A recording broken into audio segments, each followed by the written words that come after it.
After years of planned development, difficult and unsuccessful negotiations between partners, and bad luck with global gas market dynamics, Gazprom's flagship project, Stockman, has finally been shelved.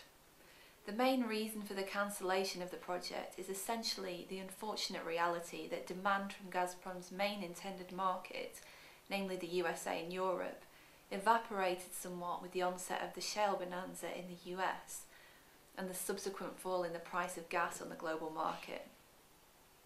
The fate of Stockman highlights that Gazprom just wasn't able to react to market change in a way that could still turn it and its partners a viable profit. Aside from unprecedented changes in the global gas scene, the Stockman project has been dogged with reports of feuding partners, with Gazprom, Statoil and Total simply unable to agree on terms that would allow them to work together in developing the vast resources in this challenging area of the Barents Sea. The field will surely be developed in time. The question remains as to how and by whom. However, it is not all doom and gloom for the exploration industry by any means. Energy consultants Douglas Westwood have suggested that $77 billion will be spent on the operation of subsea vessels until 2016, which marks a 63% increase on the preceding 5 years. Their recent report says the deepwater Golden Triangle of West Africa, Gulf of Mexico and Brazil is expected to account for 34% of global expenditure over the forecast period.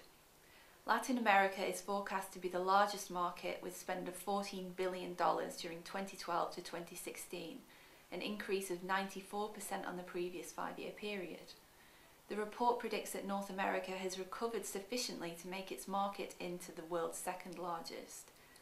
Oil and gas exploration is currently a hot potato in the US in the run-up to the US presidential elections. The American Petroleum Institute is targeting swing states, with commercials that ask the public to vote for candidates that promote a more relaxed regulatory oil and gas framework. So far, the US oil and gas industry has donated 87% of its election contributions to Republicans.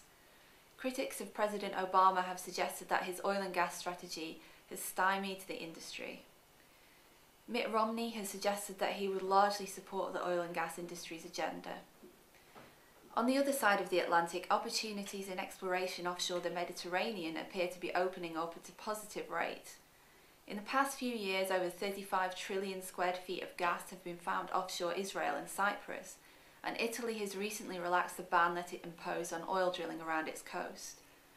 There seems to be many players vying to explore the waters of the Mediterranean, which, with its relatively low geopolitical risk rating, seems to be an attractive place to operate.